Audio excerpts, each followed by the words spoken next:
Здруженијето ИНИ од Виница или Иницијатива на невработени интелектуалци 6 месеци работеше на проектот кој офаќа транспарентност на легализацијата на дивоградбите, јавните комунални претпријатија и јавните здравствени установи. Денес на пресконференција во штип пред медиумите и пред граѓанскиот сектор беа презентирани резултатите. Од она што е истражувано во секторот на дивоградбите, податоците говорат дека од 2011 до 2018 година поднесени се околу 40.000 барања за легализација. Во она колку е сработено околу легализацијата на дивоградбите ще предначи, затоа што над 50% од она што е поднесено е веќе сработено. Кај дивоградбите, Источен плански регион, со број на жители од 170, околу 180.000 жители, кои што се преточени во 59.000 семејства, има поднесено барање за легализација на дивоградбите од 2011 до 6 2018 околу 39.000. Што сакам да кажам дека просек 1,5 семејство една дивоградба. Самите досега се издадени некаде околу 19.000,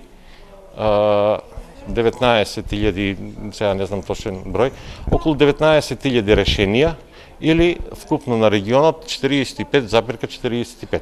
Овде предњачи општина Штип, кој што ги има завршено 57% од поднесените барања за легализација, после Кочани, Пробич Штип и другите со најмал број решенија издадени е општина Карбинци.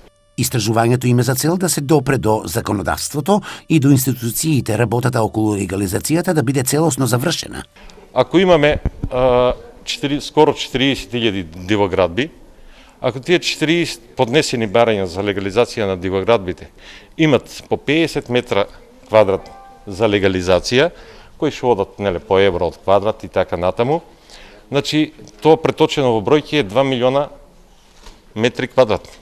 Ако одеме дека метар квадратен, мислам дека најниска цена е околу 10 евра, тоа се 20 милиони метри квадратни. На што се поставува прашањето сега? Дали општините можат да завршат самата работа, која што со легализацијата на дивоградбите тие имат обврска да го направат. Значи збориме за комуналија, пат, инфраструктура, канализација, не знам, со струја и со други работи. И сега, за да завршат таа работа, тие треба да потрошат секако уште пари. И ако ги собереме другите, ајде да не се 20, нека се 10, 5, тоа се 30 милиона.